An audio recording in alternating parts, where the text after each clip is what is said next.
আসসালামু আলাইকুম প্রিয় শিক্ষার্থী, গত ক্লাসে আমি আলোচনা করেছিলাম সূচকীয় রাশির সরল সম্পর্কে। সেখানে আমি এই 3টি অঙ্ক সমাধান করে দিয়েছিলাম। সূচকীয় রাশির সরলের দ্বিতীয় পর্বে আজকে আমি আলোচনা করব এই 6টি অঙ্ক সম্পর্কে। তো চলো কথা না বাড়িয়ে আমরা আমাদের কার্যক্রম শুরু করি। আমাদের প্রথম অঙ্ক আছে 7 power 3 cross 7 power -3 divided by 3 cross 3 power -4।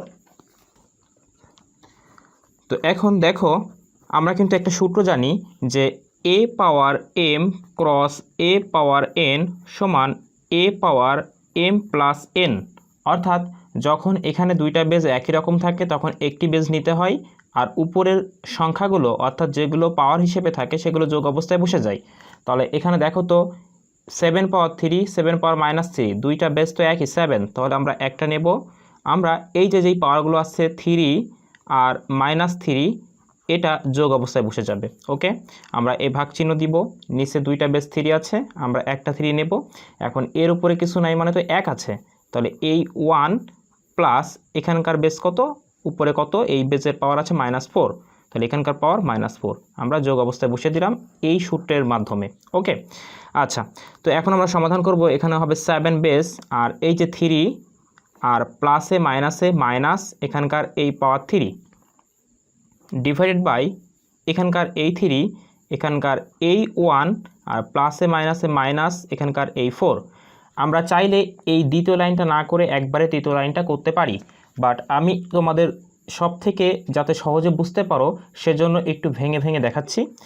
তাহলে এখন যদি আমরা সমাধান করি আমরা পাবো 7 পাওয়ার 3 থেকে 3 বাদ দিলে হয় 0 ডিভাইড বাই 3 বেস 3 আর 4 থেকে 1 বাদ দিলে হয় 3, কিন্তু যেহেতু 4 বড় সংখ্যা তার আগে যেই চিহ্ন থাকবে সেটা বসবে, মাইনাস আছে তাই আমরা এখানে মাইনাস দিব।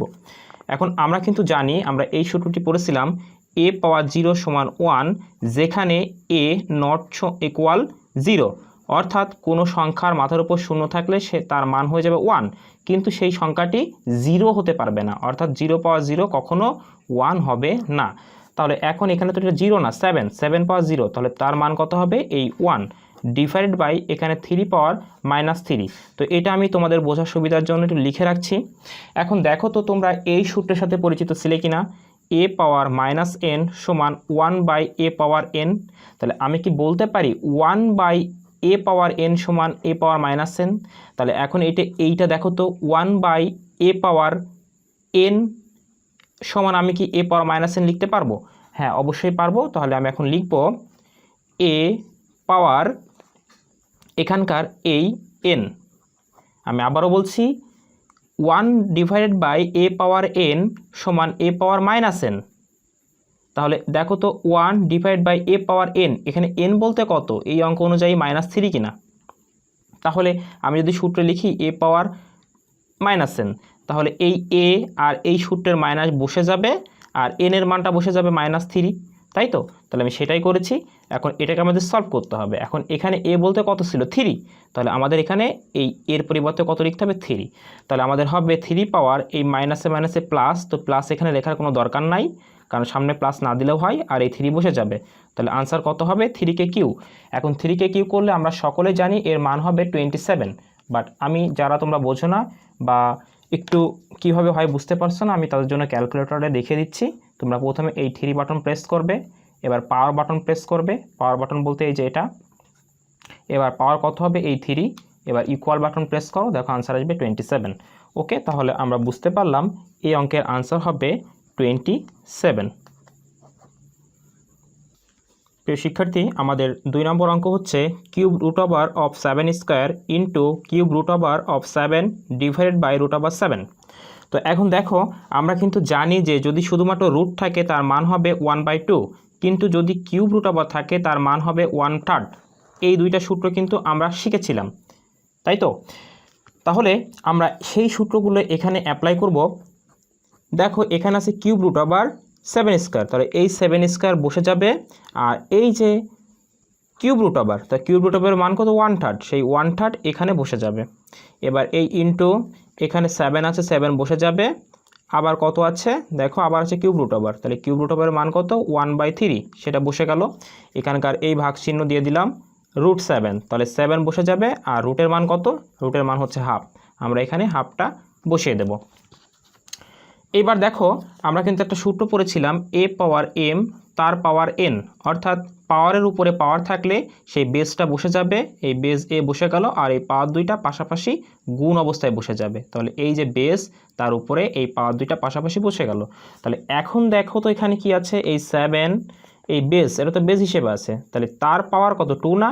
আবার তার পাওয়ার 1/3, তাহলে আমি কি বলতে পারি এই 2 আর 1/3 গুণ হবে। তো 2 আর 1/3 গুণ করলে এটা তো কাটাকাটি যায় না, এই 2 উপরে একের সাথে গুণ হয়ে যায়, তাহলে হয় 2 আর ভাগ 3। তাহলে আমরা এখানে একবারে লিখে দেব 2/3 ইন্টু, এখানেও একই কথা, এখানে কিছু নাই মানে 1, সেই 1 1/3 সাথে গুণ করলে হবে 7 পাওয়ার 1/3 ডিভাইডেড বাই নিচে আছে 7 পাওয়ার হাফ। এখন আমি একটু ডিটেলস আলোচনা করছি, চাইলে আমরা 3টা থেকেও একবারে কাজ করতে পারি, বাট আমরা ওটি করব না। আমরা উপরে 2টা বেজ একই রকম, একটি বেজ নেব আর উপরে পাওয়ারগুলো যোগ অবস্থায় বসে যাবে। এখানে আছে 2/3 প্লাস এখানে আছে 1/3 ডিভাইডেড বাই এখানে এই 7 আর তার পাওয়ার আছে 1/2। এতটুকু তো আমরা নিশ্চয়ই বুঝতে পেরেছি, তাই না? তো ওকে, এখন আমরা আসলে সমাধান করি। এখন এই 7 আমি বসিয়ে দিলাম উপরের এই 7। এবার উপরে যদি আমরা লসাগু করি তাহলে লসাগু হবে এই 3, এবার 3কে 3 দ্বারা ভাগ করলে হয় 1, সেই 1 2 এর সাথে গুণ করলে 2 1 2, এই প্লাস বসে যাবে এখানে, 3কে 3 দ্বারা ভাগ করলে হয় 1, সেই 1 উপরে 1 এর সাথে গুণ করলে 1 1 1 ডিভাইড বাই এখানকার এই 7 এবং তার পাওয়ার আছে 1/2। বোঝা যায় কি? ওকে, এবার আমরা আসো এটাকে আরও একটু সিম্পলিফাই করি। এই 7, এই যে এই 7টা এখানে বসে গেল আর উপরে 2 এর 1 3, এই 3 বসে গেল ডিভাইড বাই এই 3 ডিভাইড বাই এখানকার 7 পাওয়ার 1/2। আমরা চাইলে এটাকে এই যে এখানে একবারে যোগ করে না করে আমরা চাইলে এই 2টা থেকে এইটাও বিয়োগ করে দিতে পারতাম। তো আসো আমরা একটু গভীরে যাই। এবার এই যে এটাকে সলভ করব, তাহলে এখান থেকে হবে এই 7 বসে গেল আর 3কে 3 দ্বারা ভাগ করলে 1, তাই 1 উপরে লিখলেও যা না লিখলেও তাই, ডিভাইড বাই এই 7 পাওয়ার হাফ।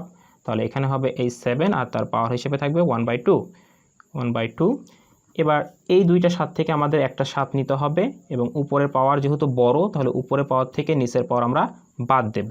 ওকে, কিভাবে? কারণ আমরা একটা সূত্র পড়েছিলাম a power n divide by a power n সমান a power m minus n, অর্থাৎ উপরে নিচে 2টার যদি বেজ একই রকম থাকে একটি বেজ নিতে হবে, আর উপরের পাওয়ার যদি বড় হয় নিচের পাওয়ার থেকে তাহলে উপরের পাওয়ার থেকে নিচের পাওয়ার বাদ দিতে হবে।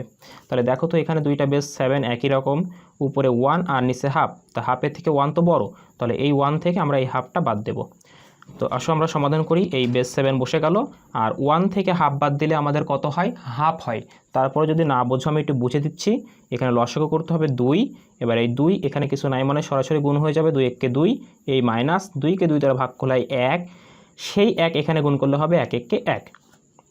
তাহলে আলটিমেটলি আমরা পাবো 7 পাওয়ার 2 থেকে 1 বাদ দিলে হবে 1 আর নিচে এখানকার এই 2। তাহলে দেখো তো 7 পাওয়ার কত আছে? হাফ না? এখন কিছুক্ষণ আগেই আমি বলেছিলাম যে যদি রুট থাকে এই রুট সমান আমরা লিখতে পারি হাফ, তাহলে এখানে তো আছে 7 পাওয়ার হাফ, তাহলে আমি কি বলবো যে 7 পাওয়ার রুট? এটা তো লেখা যায় না, এটা প্রথম ভিডিওতে আমি বলেছিলাম। তাহলে কি করতে হবে? এই যে হাফ, এই যে রুটের মান সেটা প্রথমে লিখতে হবে আর এখানকার বেসটা ভিতরে লিখে দিতে হবে। তাহলে এখানে যেহেতু আছে 7 পাওয়ার 1/2, তাহলে এই 1/2 পরিবর্তে হবে এই রুট আর এই সংখ্যাটা এর ভিতরে চলে যাবে। তাহলে আমরা আলটিমেটলি এই কোয়েশ্চেনের আনসার পাবো √7 বা √7। আমাদের 3 নম্বর প্রশ্ন হচ্ছে 2 inverse 1 plus 5 inverse 1 whole inverse 1। তাহলে এটাকে আমরা কিভাবে সলভ করব?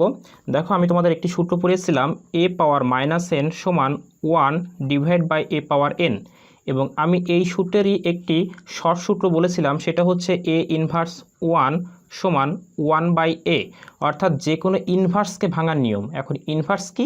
ইনভার্স হচ্ছে নেগেটিভ চিহ্ন সহ যে কোনো সংখ্যা। তাহলে যে কোনো ইনভার্সকে ভাঙার নিয়ম কি বলেছিলাম? একটি 1 দিতে হবে, ভাগ চিহ্ন দিতে হবে, সেই বেস সংখ্যাটি লিখতে হবে এবং তার পাওয়ার যেটা আছে সেটা লিখতে হবে। এখানে এর পাওয়ার 1, এখানে 1 লেখাও যা না লেখাও তাই। তাহলে দেখো এটাও তো ইনভার্স, একটা 1 দিতে হবে, ভাগ দিতে হবে, সেই বেসটি লিখতে হবে এবং তার পাওয়ারটা লিখতে হবে। এখন পাওয়ার কত? n আমি এখানে লিখে দিলাম। এখন প্রশ্ন হতে পারে তাহলে এই নেগেটিভ বা এই মাইনাস চিহ্নটা কোথায় গেল? মাইনাস সবসময় নিচে আসলে প্লাস হয়ে যাবে আর প্লাস উপরে চলে গেলে নেগেটিভ বা মাইনাস হয়ে যায়। ওকে, আশা করি বুঝেছ। তাহলে এই টু ইনভার্সকে দেখো তো আমরা এইভাবে লিখতে পারি কিনা, যেহেতু ইনভার্স একটা এক দেবো, ভাগ দেবো, এখানকার বেস সংখ্যাটা লিখবো আর তার পাওয়ার লিখবো। পাওয়ার এখানে 1 না লিখলেও কোনো প্রবলেম নাই। প্লাস একই কথা এখানে প্রযোজ্য, 5 ইনভার্সকে ভাঙলে আমরা পাবো 1/5 এবং হোল ইনভার্স 1। এবার এইখানে আমরা লসাগু করতে পারি। তো 2 আর 5-এর লসাগু কত হয়? 10 হয়। যদি না বুঝে থাকো আমি দেখিয়ে দিচ্ছি। 2 আর 5, এখন দেখো এইভাবে লসাগু করতে হবে। তো লসাগু করার সিস্টেম হচ্ছে, আমাদের যতগুলো সংখ্যা থাকবে তো সেই সংখ্যাগুলোকে ভাগ করতে গেলে আমাদের এমন একটা সংখ্যা নিতে হবে যেটা সর্বনিম্ন 2টার ভিতরে যায়। বাট এখানে সংখ্যা আছে 2টা। এখন যদি 2 দ্বারা শুরু করি, 2 শুধুমাত্র 2 এর ভিতরে যাবে, 5-এর ভিতরে যাবে না।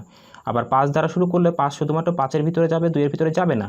এখন যেহেতু যাচ্ছে না, সিঙ্গেলভাবে যাচ্ছে, তাই আমাদের কি করতে হবে? 2টা সংখ্যা গুণ করে দিতে হবে। তাহলে 5 আর 2 গুণ করলে হবে 10, সেই 10 হবে এখানকার লসাগু। এবার এই প্রাপ্ত লসাগুকে এখানকার এই হর দ্বারা ভাগ করতে হবে। তাহলে 10কে 2 দ্বারা ভাগ করলে কত হয়? 5। সেই 5 একের সাথে গুণ করতে হবে, 5 একে 5, এখানকার প্লাস চিহ্ন। এই 10কে এই 5 দ্বারা ভাগ করতে হবে একইভাবে, তাহলে আনসার হবে 2। সেই 2 একের সাথে অর্থাৎ লবের সাথে গুণ করলে হবে 2 একে 2 এবং এই টোটালটার ইনভার্স 1। আচ্ছা, এবার দেখো 5 আর 2 যোগ করে হয় 7 ডিভাইডেড বাই এই 10। এবার এটা হচ্ছে ইনভার্স। এখন তোমাদের একটা মজার কথা বলি, এই যে যদি এমন থাকে 7/10 তার ইনভার্স 1, তাহলে আমরা যদি এটাকে উল্টিয়ে দিই, অর্থাৎ লবকে হর আর হরকে যদি লব করি, তাহলে আমরা কিন্তু আনসারটা খুব সহজেই পেয়ে যাব। অর্থাৎ এই যে 7/10 এটাকে উল্টালে আমরা পাবো 10/7, এটাই আনসার। এখন কিভাবে হলো? সূত্র অনুযায়ী দেখো, আমি বুঝাই দিচ্ছি। সূত্র অনুযায়ী আমরা কিন্তু সূত্র পড়েছিলাম এই দুইটা, তাই না? তো কি বলেছিলাম? যে কোনো ইনভার্সকে ভাঙার নিয়ম হচ্ছে একটা 1 দিতে হবে, ভাগ দিতে হবে, তাই না? এটা কি মনে আছে? আচ্ছা, সে ভাগ দিলাম এবং বেজ লিখতে হবে, তার পাওয়ার লিখতে হবে। তাহলে এখন এখানে কত আছে? বেজ হিসেবে তো আছে 7/10, তাই না? এই টোটালটাই তো বেজ। তাহলে আমরা এখানে লিখবো 7/10 এবং তার পাওয়ার দিতে হবে। তার পাওয়ার তো 1 দেওয়াও যা, না দেওয়াও তাই। তাহলে এখন আলটিমেটলি আমরা কি পাচ্ছি? আমরা পাচ্ছি এটাকে যদি আমরা এইভাবে লিখি 1 ভাগ নিচের সংখ্যা কত? 7/10 না? তাহলে এখন যদি এটাকে আমরা কাটাকাটি করতে চাই, এই ভাগটাকে গুণ দিতে হবে। তাহলে ডেফিনেটলি পরের সংখ্যা চেঞ্জ হয়ে যাবে। এই 10 উপরে যাবে, 7 নিচে আসবে, অর্থাৎ হর উপরে চলে যাবে লবে এবং লব চলে আসবে নিচে। তাহলে এখন এখানে তো কাটাকাটি যাচ্ছে না, তাহলে এই একের সাথে 10 গুণ হবে। তাহলে আলটিমেটলি আমরা পাবো 10 আর নিচে 7 বসে যাবে। দেখেছো? তো আমি সেটা সংক্ষেপে বললাম। যদি এমন লব হর তাকে ইনভার্স করতে বলে, তাহলে সহজ নিয়ম হচ্ছে যদি এখানে 1 থাকে, তাহলে এই লবটা অর্থাৎ নিচের সংখ্যাটা অর্থাৎ হরটা নিচের সংখ্যাটা উপরে চলে যাবে আর এই লব উপরের সংখ্যাটা নিচে চলে আসবে। ওকে, আশা করি তোমরা এই প্রশ্নের আনসার পেয়ে গেছো বা বুঝতে পেরেছো। আমরা এবার পরের কোশ্চেনে চলে যাব। আমাদের 4 নম্বর প্রশ্ন হচ্ছে 2 × a inverse 1 plus 3 × b inverse 1 এবং টোটালটার ইনভার্স আছে 1। তো আগের অঙ্ক থেকে এই অঙ্কটা একটু পৃথক, একটু অন্যরকম, বাট নিয়মটা সেম। তো দেখো এই 2 আমরা লিখে ফেলবো। এবার ইনটু, এখানে কিন্তু শুধুমাত্র a ইনভার্স, যেন 2a কে ইনভার্স ভেবো না। যদি 2a ইনভার্স হতো তাহলে কিন্তু অবশ্যই এইভাবে লেখা থাকতো, বাট যেহেতু লেখা আছে এইভাবে, অর্থাৎ এই 2 × a ইনভার্স, তাহলে এই 2 লিখে রাখতে হবে আমাদের সরাসরি। আর a ইনভার্স, তা a ইনভার্সকে ভাঙলে কি হয়? 1/a, সূত্র তো ছিল, তাই না, যে ইনভার্স সমান 1/a। তাহলে এখানে আমরা লিখব 1/a, এই প্লাস চিহ্ন দিয়ে দেব আর এই 3 বসে যাবে, আর b ইনভার্সকে ভাঙলে হবে 1/b এবং এই ব্র্যাকেট দিয়ে টোটালটার উপরে এই ইনভার্স। আচ্ছা, এখন এখানে এটা তো কাটাকাটি যায় না, তাহলে এই 2 একের সাথে গুণ হয়ে উপরে চলে যাবে, 2 একে 2 ডিভাইড বাই এই হর হিসেবে বসবে 1, এখানকার প্লাস সাইন, এই 3 একের সাথে গুণ করলে হবে 3 একে 3 ডিভাইড বাই এখানকার b এবং এই ব্র্যাকেট দিয়ে এখানকার এই ইনভার্স। এখন আবারও এখানে আমাদের লসাগু করতে হবে। তো a আর b এর লসাগু করলে হবে ab। এখন এই ab-কে এই a দ্বারা ভাগ করতে হবে, অর্থাৎ যেই লসাগু পাওয়া যায়, এখানে তো ab পেয়েছে, তাই না? এটাকে এখানকার যে হর থাকে সেটা দ্বারা ভাগ করতে হয়। তো হর কত? a, তো ভাগ করলে a কেটে যাবে, তাহলে কী থাকবে? b। সেই b উপরে লবের সাথে গুণ হবে, উপরের সংখ্যাটাকে বলা হয় লব। তাহলে 2 এর সাথে যদি b গুণ করি তাহলে কী হবে? 2b। তো আমরা এখানে লিখব 2b, এখানকার এই প্লাস চিহ্ন। আবার একইভাবে এই ab-কে b দ্বারা ভাগ করো, তাহলে ab-কে যদি b দ্বারা ভাগ করি তাহলে কী হবে? কেটে গিয়ে a থাকবে, সেই a এখানকার লব 3-এর সাথে গুণ হবে, তাহলে হবে 3a। এবার এখানকার এই ইনভার্স 1। দেখো তো আবারও সামন জিনিস কিনা, লব আর হর আছে, তার ইনভার্স হিসেবে আছে শুধু -1, তাই না? তাহলে কি বলেছিলাম? নিচের সংখ্যাটা উপরে চলে যাবে একবারে করার ক্ষেত্রে, তাহলে ab উপরে চলে যাবে আর উপরের সংখ্যা যেটা আছে, এখন এখানে তো ইংরেজি অ্যালফাবেট অনুযায়ী আমরা জানি যে প্রথমে a, তারপরে b, তারপরে c আসে। তাহলে এই 3 এটাকে আমরা সামনে দেব আর এই প্লাস 2bটাকে আমরা শেষে দেব, এর আগে কিছু নাই মানে প্লাস চিহ্ন আছে, তাহলে আলটিমেটলি আমরা কিন্তু এটাই আনসার পেয়ে যাব। আমরা চাইলে এক লাইন গ্যাপ দিয়ে এইভাবে আনসার করে ফেলতে পারি। আশা করি প্রিয় শিক্ষার্থী এই অঙ্কটিও তোমরা বুঝেছো। আমরা পরবর্তী অঙ্কে চলে যাব। আমাদের 5 নম্বর অঙ্ক হচ্ছে a square into b inverse 1 divided by a power -2 into b whole square. Okay, তাহলে আমরা দেখো এটাকে কীভাবে সলভ করব। একদমই সোজা, আমরা উপরের a স্কোয়ারটাকে রেখে দেবো ইন্টু এই বি ইনভার্স, তাহলে বি পাওয়ার -1, তাহলে এটাকে ভাঙলে হবে 1/b। কীভাবে আসে আমি আগেই বলেছিলাম যে সূত্র হচ্ছে a ইনভার্স 1 সমান 1/a, তাহলে বি ইনভার্স 1 হইলে হবে 1/b, সোজা কথা। ডিভাইডেড বাই এখানে হচ্ছে a পাওয়ার -2। এখন প্রশ্ন হচ্ছে এটাকে কীভাবে ভাঙবো। ওই যে সূত্র বলেছিলাম a পাওয়ার -n সমান 1/a পাওয়ার n, অর্থাৎ যে কোনো ইনভার্সকে ভাঙার নিয়ম হচ্ছে একটা 1 দিতে হবে, এখানকার বেসটা লিখতে হবে এবং তার পাওয়ার লিখতে হবে, তাই তো। তাহলে এখানে আমরা আসো একটা 1 দিই, ভাগ দিই, এখানকার বেস কত a এবং তার পাওয়ার কত -2, তো -2 নিচে আসলে শুধু +2 হবে, তাই প্লাস চিহ্ন দেওয়ার দরকার নাই, ইন্টু এখানকার b টোটালটার স্কোয়ার। ওকে, আচ্ছা এবার আসো এখানে দেখো কাটাকাটি যায় না, তাহলে a স্কোয়ার 1-এর সাথে গুণ করলে হবে a স্কোয়ার ডিভাইডেড বাই, এখানেও কাটাকাটি যায় না, তাহলে b 1-এর সাথে গুণ করলে হবে b ডিভাইডেড বাই নিচে হবে a স্কোয়ার। আচ্ছা এখানে একটু মিস্টেক হয়ে গেছে, এই যে 1-এর সাথে গুণ করলে হবে a স্কোয়ার, আর এই বিটা আমার লিখতে খেয়াল ছিল না, এই b লিখে দিলাম। ওকে, আচ্ছা কষ্ট পাওয়ার কোনো কারণ নাই। সমান, এবার এইটা একটু তোমাদের কাছে বিটঘুটে লাগতে পারে, আমি তোমাদেরকে আরও সহজ করে দিচ্ছি। দেখো এখানে আছে কত a square divide by b, তাই না। এখন এই যে বড় দাগ, এই বড় দাগ বলতে কি আমরা এই ভাগকে বুঝতে পারি, তাই তো।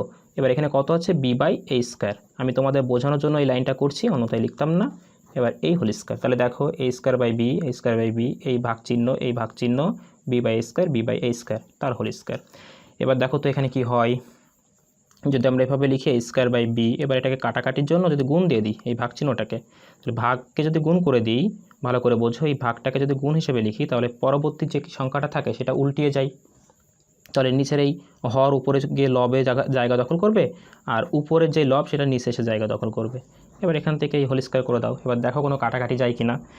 এখন যেহেতু এখানে কোনো কাটাকাটি যাচ্ছে না, তাহলে কি হবে, তাহলে এই a স্কোয়ার আর a স্কোয়ার গুণ হবে। এখন দেখো তো এই a স্কোয়ার আর a স্কোয়ার যদি গুণ করি তাহলে কি হয়, দুইটা বেস থেকে একটা বেস নিতে হবে, আর উপরে 2 আর 2 যোগ হবে, তাহলে আমরা কি একবারে a পাওয়ার 4 লিখতে পারি, ডেফিনেটলি পারি। তাহলে আমি সেটাই করবো, এখানে দুইটা a থেকে একটা a আর 2 আর 2 যোগ করলে কিন্তু 4 হবে। এটা কিন্তু গুণ হচ্ছে না, অনেকে মনে করে 2 দুগুণে 4, আসলে কিন্তু তা না, আসল কাহিনী হচ্ছে এটা।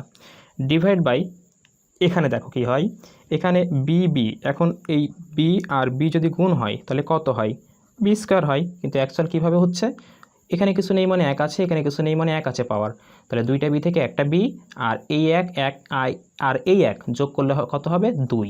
ওকে, তাহলে আমরা এখানে লিখবো একবারে বি স্কোয়ার আর তার আছে টোটাল পাওয়ার 2। এবার দেখো এখানে কি হয়, এখানে আছে a পাওয়ার 4, তার উপরে এই পাওয়ারটা পাবে, অর্থাৎ এটা এভাবে হবে a পাওয়ার 4 তারও পাওয়ার, আর নিচে আছে বি স্কোয়ার তার আছে এই পাওয়ার। তাহলে এখন কি হবে দেখো, আমরা কিন্তু এই সূত্রটি পড়েছিলাম a পাওয়ার m তার পাওয়ার n, তাহলে এই বেজে বসে যায় আর উপরের পাওয়ার দুইটা পাশাপাশি গুণ অবস্থায় বসে যায়। তাহলে এখন এখানে দেখো আছে a, তাহলে আমি কি বলতে পারি যে এখানকার এই এটা বসে যাবে, আর এই 4 আর এই 2 গুণ অবস্থায় বসে যাবে, তাহলে 4 আর 2 গুণ করলে কত হবে, 4 দুগুণে 8, এই ডিভাইডেড চিহ্ন এখানে দেব। এবার এই বি বসে যাবে, আর এখানকার পাওয়ার আছে 2 আর এখানকার পাওয়ার 2, তাহলে এই সূত্র অনুযায়ী যেহেতু গুণ হয়ে গেছে এম আর এন, তাহলে এই 2 আর 2 গুণ হবে, তাহলে 2 দুগুণে কত 4, আলটিমেটলি এটাই হবে কিন্তু আনসার। এখন অনেকে ভাবে যে হয়তো বা এই 4 আর 2 যোগ হবে, অ্যাকচুয়াল কাহিনী কিন্তু তা না। যোগ কখন হয়, যখন দুইটা বেস সেম থাকে এবং তখন পাওয়ারগুলো যোগ হয়, বাট এখানে তো কোনো বেস সেমের বিষয় নাই, এখানে আছে এই সূত্র অনুযায়ী a পাওয়ার m তার পাওয়ার n, অর্থাৎ একটা বেজের মাথার উপর পাওয়ার থাকবে, তার উপরেও আবার পাওয়ার থাকবে, তাহলে শুধুমাত্র বেসটি বসে যাবে আর এই পাওয়ারগুলো পাশাপাশি গুণ অবস্থায় বসে যাবে। ওকে, আশা করি তোমরা এখানে যে সমস্যাটা ছিল অনেকের সেটা বুঝতে পেরেছো, এখন বেসিকটা ক্লিয়ার হয়ে গেছে। তো চলো আমরা আজকের টপিক্সের লাস্ট অঙ্কটি সমাধান করে ফেলি। প্রিয় শিক্ষার্থীরা দেখো এখানে লেখা আছে root over of x inverse 1 into y into root over of y inverse 1 into z into root over of z inverse 1 into x. এই অঙ্কটি অনেক সহজ এবং ইন্টারেস্টিং একটি অঙ্ক। তো দেখো এটা কীভাবে করতে হবে, এই রুট ওভার দেব এটা অনেকভাবে করা যায়। তো আমি অনেকবারই কথা বলেছি যে যুক্তিসঙ্গত যে কোনো নিয়মে গ্রান্টেড, তোমরা লজিক ঠিক থাকলে এই সূচকের সূত্রগুলো যথাযথভাবে প্রয়োগ করে যে কোনো নিয়মে অঙ্কে করতে পারবে। তো আমি আমার মতো করে দিচ্ছি, তোমরা চাইলে অন্য নিয়মেও করতে পারো। তো এই এক্স ইনভার্সকে আমরা ভাঙলে হবে 1/x ইন্টু এখানকার এই ওয়াই ইন্টু এটা দেব, এই ওয়াই ইনভার্সকে ভাঙলে হবে 1/y ইন্টু এখানকার জেড ইন্টু এই জেড ইনভার্সকে ভাঙলে হবে 1/z ইন্টু এখানকার এক্স। ওকে, আচ্ছা এখন দেখো তো এখানে তো কাটাকাটি যায় না, তাহলে একের সাথে ওয়াই গুণ করলে হবে ওয়াই, আর নিচে এই এক্স বসে যাবে। এখানেও সেম ঘটনা, কাটাকাটি যায় না, ওয়ানের সাথে জেড গুণ করলে হবে জেড, নিচে ওয়াই বসে যাবে ইন্টু এখানেও সেম কাটাকাটি যায় না, তাহলে এক্স একে এক্স আর নিচে এই জেড বসে যাবে। অর্থাৎ এই কাটাকাটি না গেলে উপরে লবের সাথে এটা গুণ হবে, তাহলে 1 আর এক্স গুণ করলে হবে এক্স, এই ভাগ আর নিচে জেড। এখানের ক্ষেত্রে একই কথা প্রযোজ্য। আশা করি এটা তোমরা বুঝতে পেরেছো। এবার চাইলে তোমরা এই রুটটাকে একবার ওয়াইকে দিতে পারো, একবার এক্সকে দিতে পারো, একবার জেডকে দিতে পারো, একবার ওয়াইকে দিতে পারো, একবার এক্সকে দিতে পারো, একবার জেডকে দিতে পারো, তারপরে কাটাকাটি করে আনসার বের করতে পারো। অথবা এই তিনটার উপরে যেহেতু রুট আছে সবগুলোকে একটা রুটের ভিতরে আনতে পারো, তারপরে কাটাকাটি করতে পারো। তো আমি তোমাদের বোঝার সুবিধার জন্য আমি দুইটা নিয়মই দেখিয়ে দেবো। প্রথম নিয়মটা দেখাচ্ছি, এই রুটটাকে সবার উপরে দেবো, রুট ওভার অফ y/x, তার মানে এই রুট একবার ওয়াই পাবে একবার এক্স পাবে, ইন্টু এই যে এখানে ইন্টু এই রুট একবার জেড পাবে একবার ওয়াই পাবে, ইন্টু রুট একবার এক্স পাবে একবার নিচে জেড পাবে। এইবার দেখো তো এখানে কি হয়, এই দেখো রুট এক্স কাটে, রুট ওয়াই কাটে, রুট জেড কাটে, তাহলে কিছুই থাকছে না মানে কি ওয়ান আনসার, জিরো না। কিন্তু অনেকে আবার মনে করে যে কাটাকাটি করলে এখানে জিরো হয়ে যাবে, অ্যাকচুয়ালি তা না। উপরে কিছু নেই মানে কি এক আছে, নিচে কিছু নেই মানে এক আছে, তা 1/1 সমান কি 1, তাহলে এটাই হবে এই প্রশ্নের আনসার। এখন যেটা বলছিলাম, যদি এই লাইনটা আমরা এভাবে না করি তাহলে বিকল্পভাবেও করা যায়। সেটা কি, সেটা হচ্ছে আমি এখানে দেখিয়ে দিচ্ছি, তোমরা যেন আবার এই দুটাই এইভাবে পরীক্ষার খাতায় করো না। আশা করি এতটুকু কমন সেন্স তোমাদের আছে। তো এই যে তিনটার উপরে রুট আছে না, আমরা এটাকে একটা বড় রুট দেব। এবার এখানে কত আছে y/x, আমরা y/x লিখে দেব, এই ইন্টু দিয়ে দেব। এবার এখানে আছে z/y দিয়ে দেব, ইন্টু এখানে আছে x/z দিয়ে দেব। তাহলে একটা রুট, দুইটা রুট, তিনটা রুট, যেহেতু লব হর সবগুলোর উপরে রুট ছিল, আমরা একটা টোটাল বড় রুট দিয়ে দিলাম। তাহলে আমি কি বলতে পারি যে এইটা যদি ধরে রাখি, দেখো তো y/x, এই যে রুট ওভার y/x, এইবার যদি এইটাকে ধরে রাখি আর এটাকে ধরে রাখি তাহলে রুট ওভার এই যে z/y হয়। এবার যদি এই প্রথম দুইটাকে ধরে রাখি তাহলে রুট ওভার অফ x/z। হ্যাঁ, তাহলে আমাদের লেখা ঠিক আছে। এখন কি হবে, এখন দেখো এই রুট ওভার তো থাকছে, এবার এখান থেকে x z y কেটে যায়, তাহলে কিছু থাকে না মানে কি, লবে 1 আছে হরে 1 আছে, তার মানে 1/1 সমান 1। এখন রুট ওভার 1, তার রুট ওভার 1 কত হয় 1 হয়। এখন অনেকে কনফিউজ হতে পারে কিভাবে, দেখো আমি দেখিয়ে দিচ্ছি। তোমরা এখানে রুট ওভার প্রেস করো, 1 তোলো, এবার ইকুয়াল প্রেস করো, দেখো আনসার 1। তাহলে আমরা এই পদ্ধতিতেও কিন্তু আনসার 1 পেলাম। তো তুমি যেভাবে করো না কেন আনসারটা কারেক্ট হবে। এভাবেও করতে পারো, এভাবেও করতে পারো, তোমাদের যার যেটা সুবিধা হয়, যেটা সুবিধা বলে মনে করো সেভাবে করতে পারো। তো প্রিয় শিক্ষার্থীরা, আমি ইনশাআল্লাহ তোমাদের এই এসএসসির ম্যাথ বুকটা জেনারেল ম্যাথ যেহেতু শুরু করেছি, আমি এখন 4.1-এ আছি, আমি প্রত্যেকটা অঙ্ক ধারাবাহিকভাবে করে দেব। এখন তোমাদের কাজ হচ্ছে, যেহেতু আমি পরিশ্রম করছি, আমার পরিশ্রমে যথাযথ মূল্য দেওয়া। মূল্য বলতে আমি এখানে অর্থকে বোঝাচ্ছি না, তোমরা ভিডিওগুলো দেখো, তোমাদের যদি ভালো মনে হয় তাহলে তোমরা তোমাদের ফ্রেন্ডদের সাথে এগুলো ভিডিওগুলো একটু আলোচনা করো, শেয়ার করো, আমাদের চ্যানেল সম্পর্কে জানাও, যাতে তোমার মতো অন্য কেউ উপকৃত হতে পারে, তারাও শিখতে পারে। তো আজকে ক্লাস এখানে শেষ করছি, পরবর্তী ভিডিও টিউটোরিয়াল দেখার আমন্ত্রণ রইল। আল্লাহ হাফেজ।